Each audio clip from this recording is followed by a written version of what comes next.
This is America in the Morning from Westwood One. Good morning, I'm John Trout. It's Wednesday, February 25th, 2026. Here's what's coming up on America in the Morning. President Trump tangles with Democrats in the longest State of the Union speech in history. You should be ashamed of yourself. I'm John Stolnis in Washington. Are you going to shut up?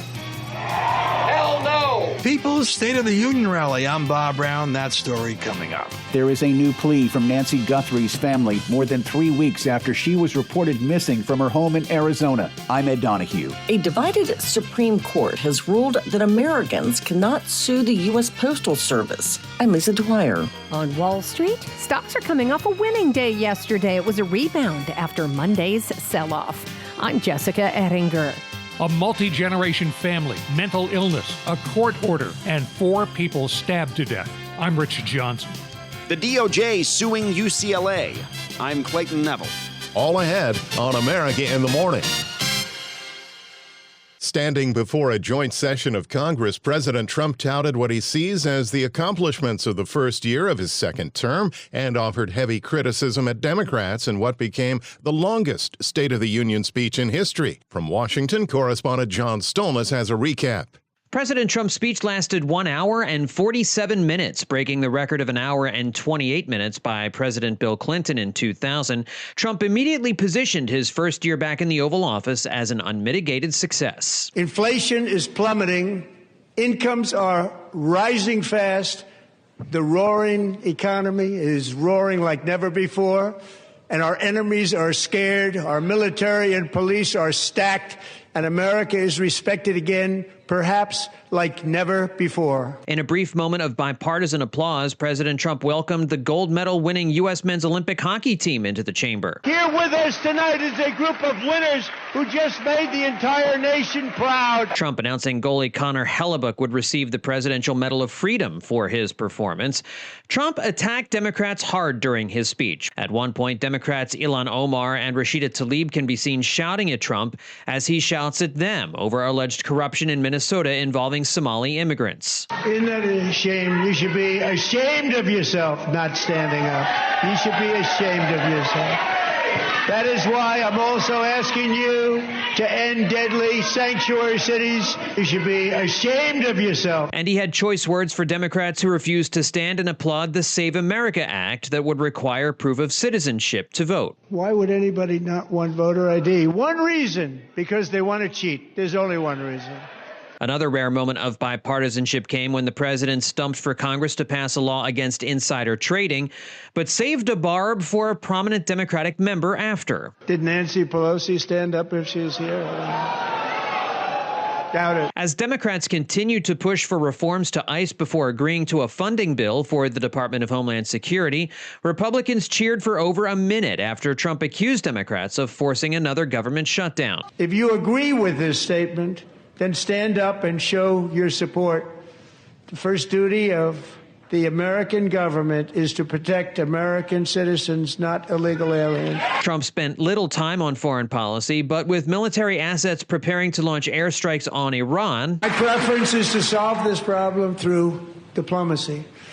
But one thing is certain, I will never allow the world's #1 sponsor of terror, which they are by far, to have a nuclear weapon. Can't let that happen. Trump welcomed the widow of Charlie Kirk, Erica Kirk, as his guest to the speech, presented a Purple Heart to Andrew Wolf, the National Guardsman who was shot in Washington, D.C. by an illegal alien, and awarded 2 Congressional Medals of Honor, one to 100-year-old Navy fighter pilot Royce Williams for a secret 1952 mission in Korea, and the other to Chief Warrant Officer Eric Slover, an Afghanistan war veteran.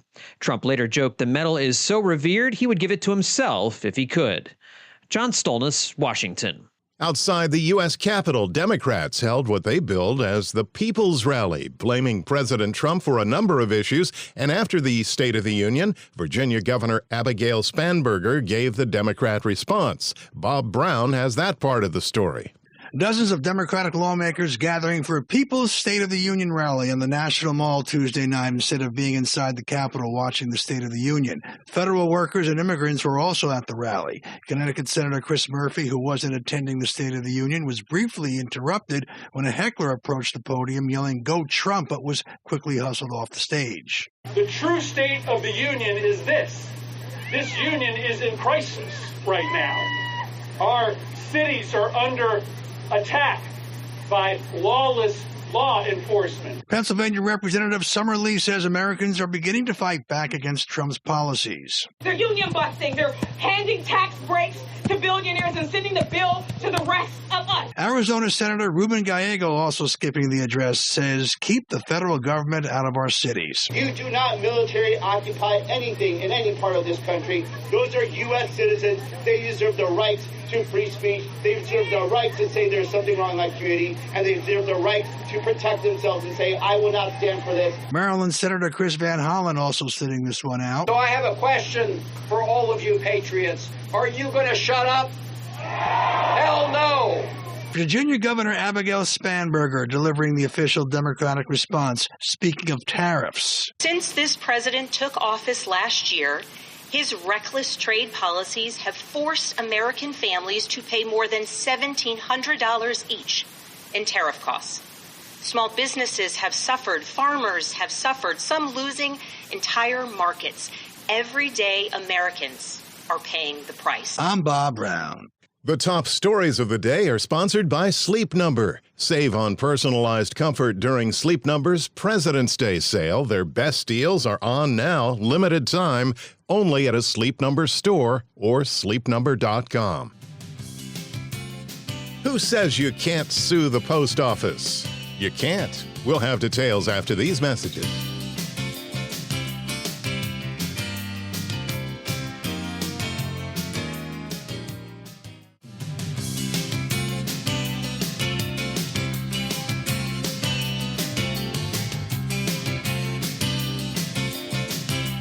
Welcome back.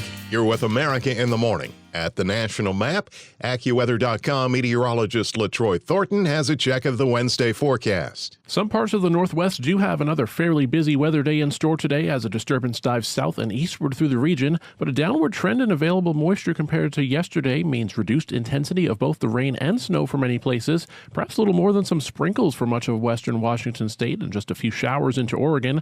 The bulk of today's precipitation will be farther inland, with periods of rain and high elevation snow from Idaho and Montana southward into north central Colorado, northern Utah, even northeastern Nevada. There can also be some disorganized showers toward the northern part of the Sierra Nevada of California. To the east of there, a separate piece of energy in the atmosphere joins up with a largely stalled front to bring the risk for rain and snow right into the Dakotas, with some rain showers reaching Nebraska and snow and flurries for parts of Iowa. The majority of the south does look to have a dry Wednesday, but the tail end of a cold front should be able to touch off some showers centered around Tennessee this afternoon that organize into some steadier rain for tonight that also reaches Kentucky, Virginia, and North Carolina, signal the start of a much-needed wetter period in the southeastern states.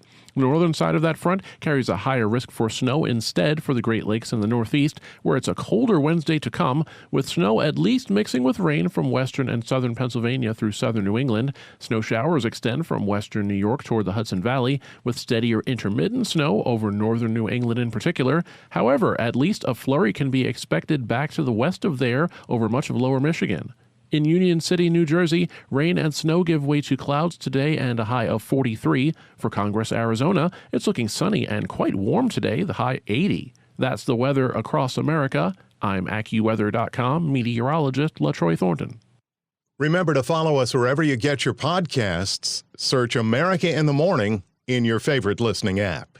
The reward for information on the whereabouts of Nancy Guthrie has been increased. Ed Donahue reports the plea by NBC Today Show host Savannah Guthrie comes as her mother now has been missing for nearly a month. There is a new plea from Nancy Guthrie's family more than 3 weeks after she was reported missing from her home in Arizona. In an Instagram post, Today Show co-host Savannah Guthrie says the family hopes her mother will be found alive, but they also realize she may already be gone. But we need to know where she is. We need her to come home. For that reason, we are offering a family reward of up to $1 million. For any information that leads us to her recovery. Police believe Nancy Guthrie was kidnapped. Someone out there knows something that can bring her home. Somebody knows. And we are begging you to please come forward now. Savannah Guthrie says they are holding out for a miracle. I'm Ed Donahue. Supreme Court justices have issued a ruling on mail delivery by the U.S. Postal Service. Details from correspondent Lisa Dwyer.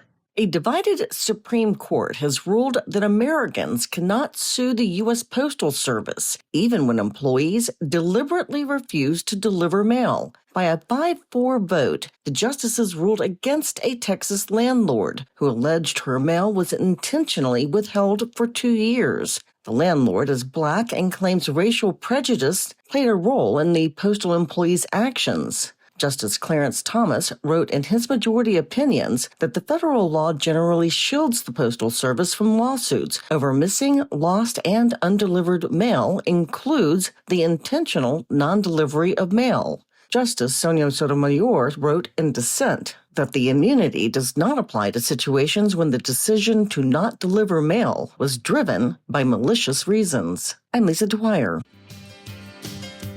When we return on America in the Morning, FedEx sues for tariff refunds. After these messages.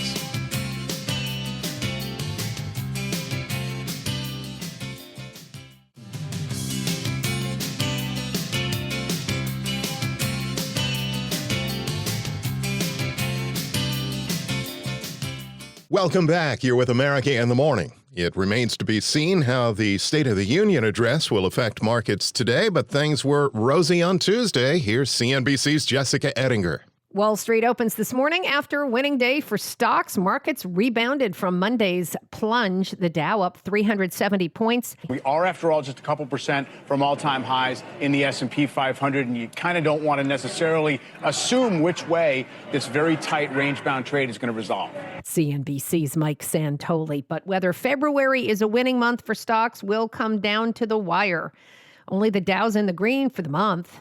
As of yesterday, American businesses, farmers, and even consumers facing a new 10% tariff on everything bought that comes into the U.S. from any other country. The Trump tariffs 2.0, instituted under a different statute than what President Trump used last year, IEEPA, which was ruled illegal by the Supreme Court. Here's CNBC's Morgan Brennan. FedEx is now the latest company filing a lawsuit seeking tariff refunds in the wake of Friday's reversal regarding those IEEPA tariffs. Washington Senator Maria Cantwell on CNBC told CNBC's Joe Kernan small business owners should be getting tariff refunds without spending money on lawyers. What about the smaller people that don't have the bulk that FedEx or Costco does to bring a suit? I want to make sure that at least they share with Congress what is the amount of money that was collected. They know the amount of money that was collected, and we could be giving some relief to those small businesses and manufacturers. Violence in Mexico has some Americans considering canceling their spring break trips. Here's what former U.S. Ambassador to Mexico Antonio Garza told CNBC. I would encourage people, certainly as we go into the month of March and April, where it's spring break time for Americans, to be looking at those travel advisories and perhaps rethinking some of their plans. CNBC's Jessica Ettinger. When we return on America in the Morning, major university accused of workplace anti-Semitism. After these messages.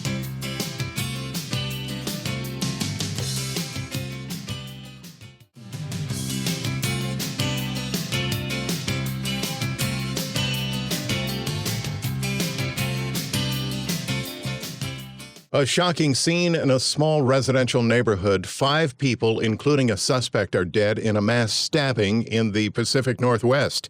Details from correspondent Rich Johnson in Seattle. It happened in Gig Harbor, Washington, on the west side of Puget Sound, about 45 miles southwest of Seattle. Pierce County Sheriff spokesperson Officer Shelby Boyd says a call came in about a protection order violation. Deputies were able to look in the system to see if it was a confirmed order or not.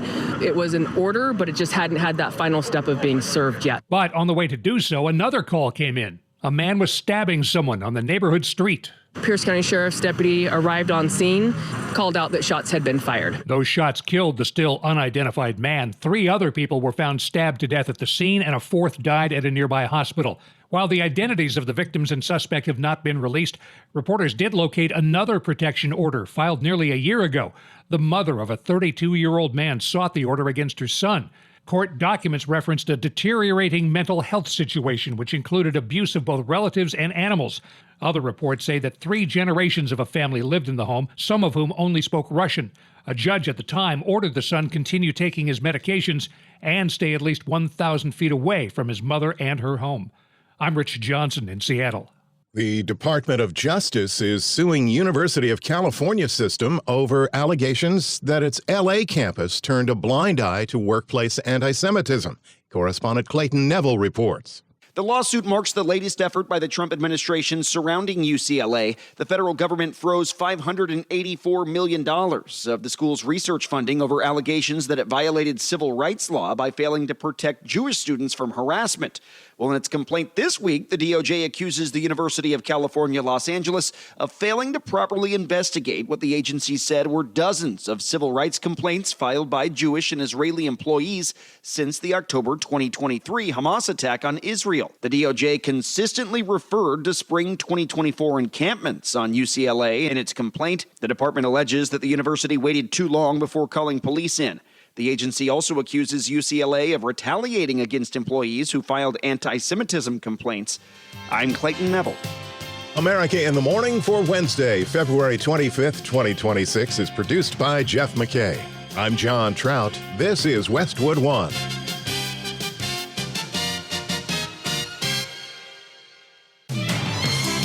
This is America in the Morning from Westwood One. Coming up this half hour. Growing calls for a Republican congressman to step down following accusations of a tragic affair. I'm Clayton Neville. A difficult day for a Missouri Sheriff's Department. We lost 2 of our own tonight. I'm Joan Jones.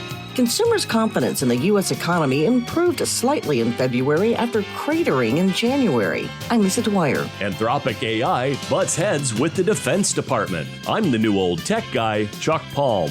Multiple celebrity deaths have occurred this week. I'm Kevin Carr. Police in New York are investigating after officers were pelted with snowballs while responding to a massive snowball fight. I'm Ed Donahue. Back after these messages.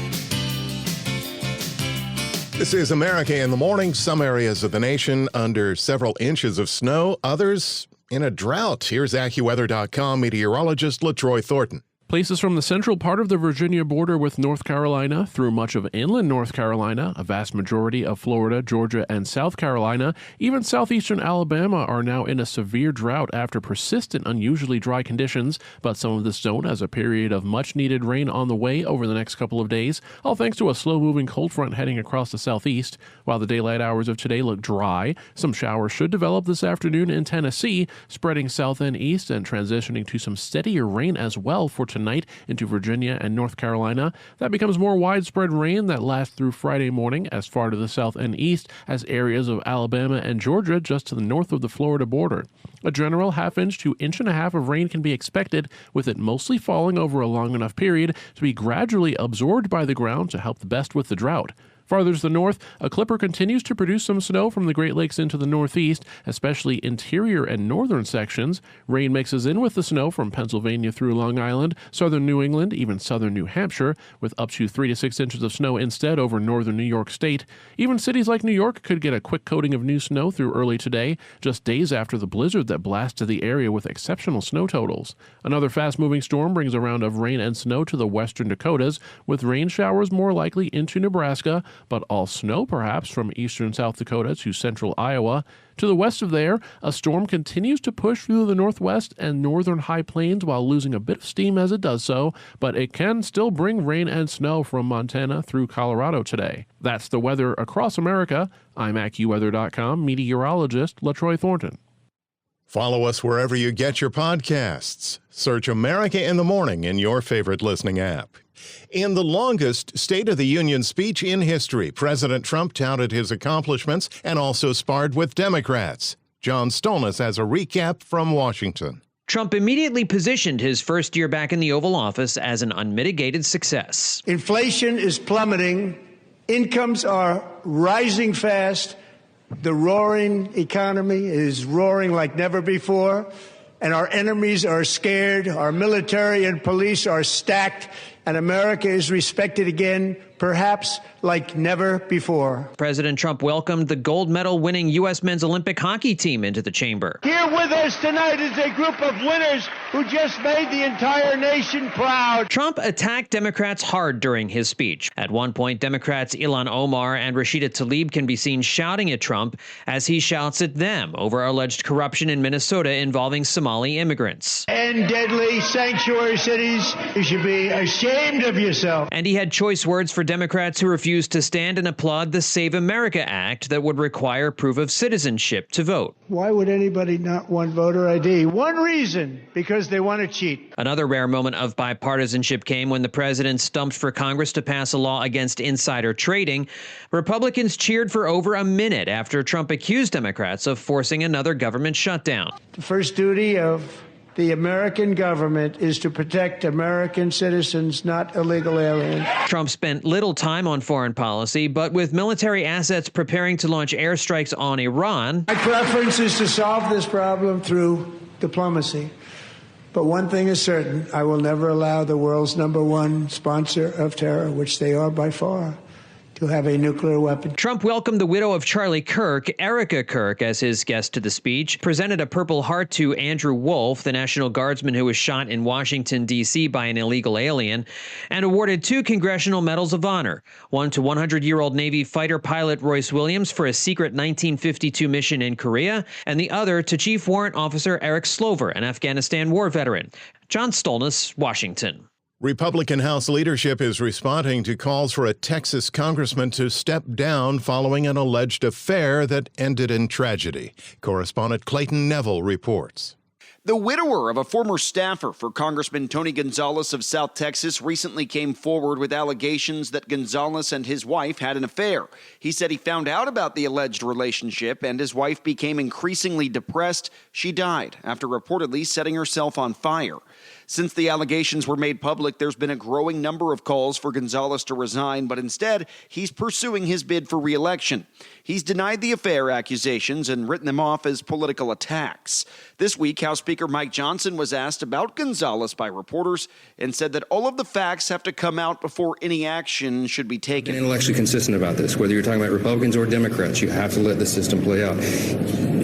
If someone, I was against, for example, the expulsion of George Santos a while back because he had been accused of a crime and indicted but not found guilty. If the accusation of something is going to be the litmus test for someone being able to continue to serve in the House, you'll have a lot of people who would have to resign or be removed or expelled from Congress. Republican Congressman Jim Jordan, the chair of the House Judiciary Committee, has not called for Gonzalez to resign. I leave that up to the voters in San Antonio and South Texas and Mr. Gonzalez's district. That's a call for the voter. I've always sort of taken that position. In the end, it's we the people who decide who represents us. But when speaking with CNN, Congressman Jordan was hesitant to fully get behind Gonzalez. Are you supporting him for re-election, Tony Gonzalez? We were, but there's also the guy who's now some of our colleagues are supporting Mr. Herrera. If Mr. Herrera wins, that's fine. Are you going to support Herrera instead of? No, look, we're for the voters deciding. So you're neutral. Well, no, I've done events for Tony in the past, certainly to help maintain our majority. And if Tony wins, again, that's a call for the voters. The election in Gonzales District is set for just over a week from now. I'm Clayton Neville. 2 Missouri sheriff's deputies were killed early Tuesday morning while conducting a traffic stop. The incident triggered a manhunt that ended with the death of the suspect. Correspondent Joan Jones tells us 2 other deputies were wounded in the firefight. The shooting spree began in the early morning hours Tuesday when the suspect, Richard Byrd, killed one Christian County deputy during a traffic stop.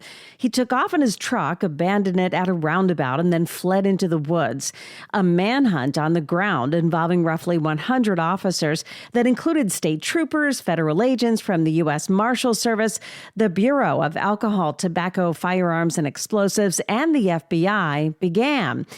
Police sent up a specially equipped helicopter to find the suspect in the dead of night. Send our resources to the location where the helicopter had located the heat source and identified it as a moving person in the woods. The suspect, once deputies were close to him immediately opened fire on the deputies. 3 deputies were shot during that That's time. Christian County Sheriff Brad Cole. Another one of those deputies was killed in the shootout. The other 2 suffered non-life-threatening injuries. The sheriff says the men who died did so doing the job they loved, and he had this message. It's really plain and simple. If you want to have a gunfight, we'll have a gunfight, but you're going to end up dead, and that's exactly what happened tonight to the suspect. The suspect had been out on a $50,000 bond at the time of the shooting. He had been awaiting trial on a burglary charge. I'm Joan Jones.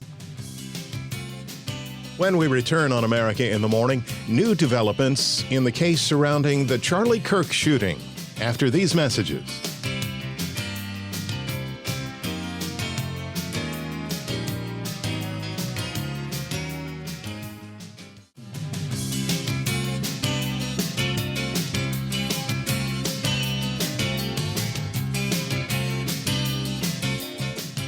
A small rebound in U.S. consumer confidence in February comes after a plunge a month earlier. Lisa Dwyer has details. Consumers' confidence in the U.S. economy improved slightly in February after cratering in January. The Conference Board says that its consumer confidence index rose to 91.2 in February from an upwardly revised reading of 89 last month. A measure of Americans' short-term economic expectations rose 4 points to 72, while consumers' assessment of their current economic situation fell by 1.8 points. Plans to buy big-ticket items such as used cars, furniture, TVs, and smartphones over the next 6 months rose. Home buying expectations were little changed. I'm Lisa Dwyer. In a Utah courtroom, there were new legal developments in the case surrounding the Charlie Kirk shooting. Correspondent Jennifer King reports. Judge Tony Graff has rejected a motion to kick the local prosecutor's office off the case in the shooting death of Charlie Kirk. Defense attorneys for Tyler Robinson argued that Utah County Attorney Jeffrey Gray's announcement that he would seek the death penalty was evidence of strong emotional reactions that should disqualify the whole team. They also argued there was bias because the daughter of Deputy Utah County Attorney Chad Grunander was at the rally last September when Kirk was killed. Gray testified earlier this month that he thought about seeking the death penalty even before an arrest had been made. Judge Graff found that the daughter's presence did not factor into Gray's decision. Because the defendant has not established a factual basis for a finding of conflict of interest or an objective appearance of impropriety rising to a constitutional concern, his motion is respectfully denied. Robinson has not yet entered a plea to the charge of aggravated murder. I'm Jennifer King. His failure to show up for a meeting is causing a diplomatic kerfuffle in France. Correspondent Charles de Ledesma reports the father of President Trump's son-in-law, who is the ambassador to France, finds himself facing heat in Paris as French diplomats are saying they will not meet with him. France's spat with the US ambassador to Paris took another turn on Tuesday, with the French foreign minister saying the top US diplomat in France must respond to a summons and won't have access to French government officials until he complies. French authorities had summoned Ambassador Charles Kushner, the father of President Donald Trump's son-in-law and advisor Jared Kushner, for a meeting on Monday evening over comments from the Trump administration that France objected to. French diplomats said Kushner did not show up. Now French Foreign Minister Jean-Noël Barrot described the failure to attend the meeting as a surprise that flew in the face of diplomatic protocol. Barrot said, speaking to public broadcaster France Info, it will naturally affect his capacity to exercise his mission in our country. I'm Charles de Ledesma. The numbers are in, and this year's Winter Olympics were the biggest ratings hit in over a decade for one major TV network. Correspondent Gethin Coolball reports. The Milan Cortina Olympics averaged 23.5 million viewers in the United States, making it the most-watched Winter Games since 2014, with a 96% larger audience than the Beijing Games 4 years ago. NBC Universal said the average includes combined audiences on NBC, Peacock, CNBC, USA Network, and other digital platforms during the live afternoon and primetime windows. NBC broadcast the Super Bowl, the Olympics, and the NBA All-Star Game in February, the first time a network had all three in 1 month. I'm Gethin Coolbaugh. The Pentagon tells Anthropic AI it's their way or the highway when it comes to artificial intelligence on the battlefield. The new old tech guy, Chuck Palm, has the story. AI lab Anthropic is standing firm against pressure from the Pentagon, and Anthropic has no plans to relax its strict usage restrictions on its flagship AI model, Claude, when it comes to military applications. At issue are Anthropic's built-in safeguards that block the use of its technology for fully autonomous weapons targeting, meaning systems that could select and engage targets without meaningful human oversight, and for mass domestic surveillance of U.S. citizens. Pentagon officials argue that government use should only need comply with existing U.S. laws without additional company-imposed limits. Secretary Hegseth reportedly issued an ultimatum. Anthropic could face being labeled a supply chain risk, a designation typically reserved for foreign threats. Or worse, the government could invoke the Defense Production Act to compel changes to those rules. The company has until Friday to respond or risk termination of its existing contract, valued at over $200 million. Anthropic's stance reflects its long-standing commitment to responsible AI deployment, emphasizing that current models aren't reliable enough for life or death decisions without human control, and highlighting the lack of clear regulations in these areas. Shades of Skynet notwithstanding, this underscores the tension between rapid defense innovation and ethical guardrails in AI. For more, visit thenewOldTechGuy.com. I'm Chuck Palm. With sports, here's America in the Morning's Robert Workman. NBA Tuesday, the Thunder topped the Raptors 116-107. Cason Wallace matched his career high with 27 points, and the defending champions once again own the best record in the association. Sixers slashed the Pacers, 32 for Tyrese Maxey. Joel Embiid back in the lineup after some leg injuries. He scored 27. Jonathan Kuminga had 27 in his Hawks debut as they wing the Wizards. It was great. Just excited to be out there with the guys. Like I said, it's been a minute, but I was just excited to be out there with them. Kuminga came over from Golden State at the trade deadline. Pelicans pinged the Warriors. Zion Williamson with 26 points. DeJounte Murray, 13 points in his first game in almost 13 months after rupturing his Achilles. Hornets won their 8th straight on the road, burying the Bulls. That's 10 consecutive losses for Chicago. Bucks turned down the Heat, closing it out on a 16-2 run. Timberwolves tipped the Blazers, 34 from Anthony Edwards. Paolo Banchero poured in 36, and the Magic nipped the Lakers. Wins for the Mavericks, Cavaliers, and Celtics. College hoops, number 1 Duke drubbed Notre Dame. Cameron Boozer, 24 points and 13 rebounds. Number 2 Arizona held off Baylor. Jaden Bradley and Braden Burries combined for 49 as the Wildcats close in on the Big 12 regular season title. Third-ranked Michigan back on track with a win over Minnesota to clinch at least a share of the Big 10 crown. Number 4 Iowa State blew by Utah, and 21st-ranked Miami of Ohio, a wire-to-wire winner at Eastern Michigan. The Redhawks, 28-0, the last unbeaten team in the country. And the Icemen cometh back. The NHL regular season resumes after the Olympics. That's Wednesday Sports. A snowball fight in New York pits the mayor against the police. When America in the Morning returns after these messages.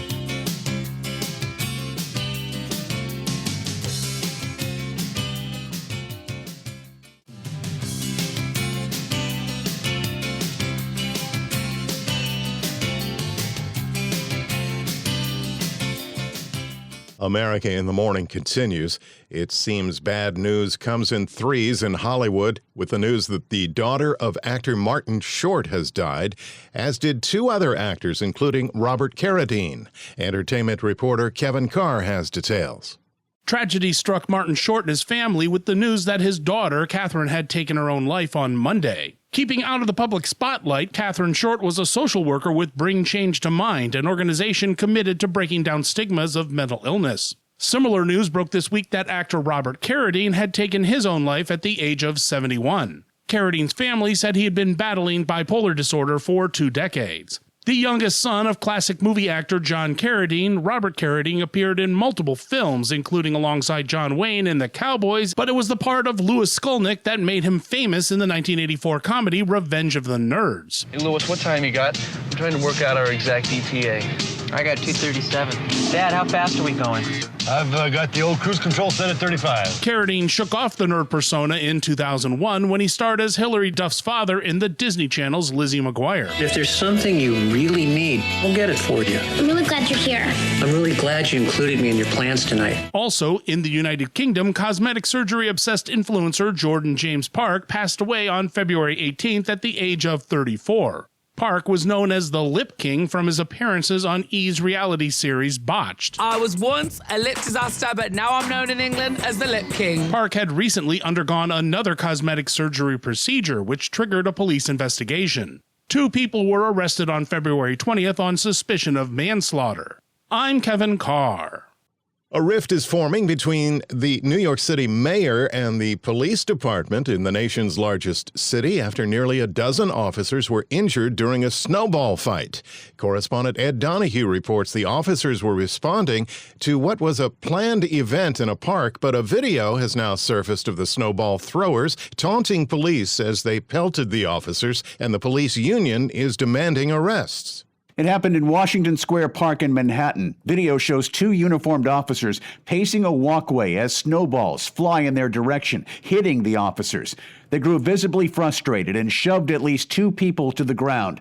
A police spokesperson says multiple officers were hit in the face and were brought to a nearby hospital in stable condition. Police Commissioner Jessica Tisch says this was disgraceful and criminal. Mayor Zohran Mamdani says officers were on the front line responding to the blizzard in the city. They and our entire city workforce deserve to be treated with respect.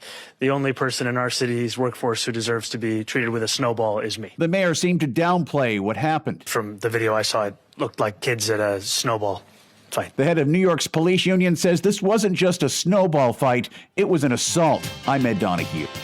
America in the Morning for Wednesday, February 25th, 2026 is produced by Jeff McKay. I'm John Trout. This is Westwood One.